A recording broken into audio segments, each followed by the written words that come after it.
Chairman, thank you very much. The amendment would simply add to the scope of the investigation any meeting that took place between Representative Nunes, the chairman of the House Permanent Select Committee on Intelligence, and members of the White House on White House grounds on March 21st, 2017, and also relating to Chairman Nunes's announcement on March 22nd, 2017, that the intelligence community incidentally collected information about U.S. citizens involved in the Trump transition. And as we dig into this, Mr. Chairman, I'm reminded of the famous passage, "Oh, what a tangled web we weave when first we practice to deceive," because it seems like there are evasions upon miscommunications, upon deceptions throughout this whole tangled web. When Chairman Nunes went to the White House with information that he did not go first to his committee with, it raised a number of very serious questions. Why did Chairman Nunes need to brief the president on documents clearly already in the possession of the White House?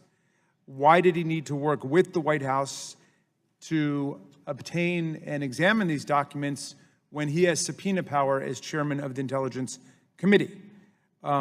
Why would he brief the president, whose associates may very well be the subject of the Intelligence Committee's investigations and the FBI investigations? And did he, in fact, inadvertently become the leak that our colleagues on the other side of the aisle have frequently invoked about revealing classified information related to ongoing investigation and surveillance of foreign nationals?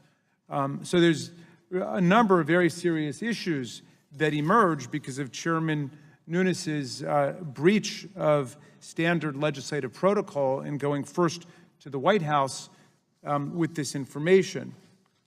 Mr. Chairman, if we take a step back, I think we have to recognize that this is a very serious time in the history of the world. All over the earth, there are authoritarians and despots and dictators and kleptocrats on the march. And Vladimir Putin is at the center of this attack on the rule of law and human rights and democratic values. In Russia, on Sunday, tens of thousands of citizens took to the streets to protest corruption and violation of human rights. Many of them were arrested. Some of them are still in jail right now. They had the courage to face down Vladimir Putin's thugs throughout Russia on Sunday. Those are the people we should be standing with. Those are the people we should be having meetings with, overtly or covertly. But we heard nothing from the president. We heard nothing from the vice president in favor of the massive demonstrations that took place in Russia against the corruption of the Putin regime.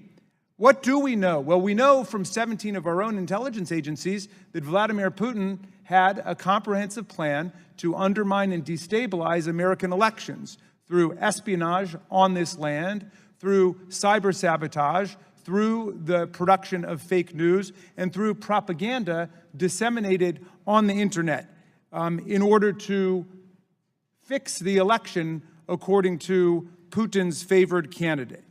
Now, we should be standing with the people who are protesting and not with the billionaires and the autocrats and the kleptocrats who are running Russia. That's why this is such a big deal. And all we are asking for is an honest accounting of what took place, what happened. We know that Vladimir Putin and his team essentially engaged in a massive worldwide independent expenditure in the 2016 presidential campaign. If you put it in FEC terms, it was a massive, illegal, independent expenditure Will the against gentleman us. from Maryland yield? Yes, by all means. Have you been able to find anybody that switched their vote from Hillary Clinton to Donald Trump because it would please Vladimir Putin? I haven't. Well, reclaiming my time, it's completely irrelevant to me whether it influenced 10 million votes, 10,000 votes, or 10 votes. It was an attempt to undermine and subvert our election. And I would hope that it... Well, the gentleman yield further. Yes, by all means. Well, you know, if you can't find anybody that did switch their vote because it would please Vladimir Putin, then what he did failed. Well, let me ask you a question, if you would yield back for a second. Do you think anyone was influenced by the Republican Party's platform in the 2016 election? Some people may have been, some people may not have been. And do you agree that Vladimir Putin, through his emissaries and the Donald Trump campaign, altered the Republican National Committee platform in 2016? No. Well, then we have to have a separate hearing on that, because there's extensive documentation about how the Trump campaign changed the Republican platform and changed the policies of the Republican Party to conform to the Russian line. But reclaiming my time, Mr. Chairman, the Russians engaged in an independent expenditure. The only question is, was it a coordinated independent expenditure?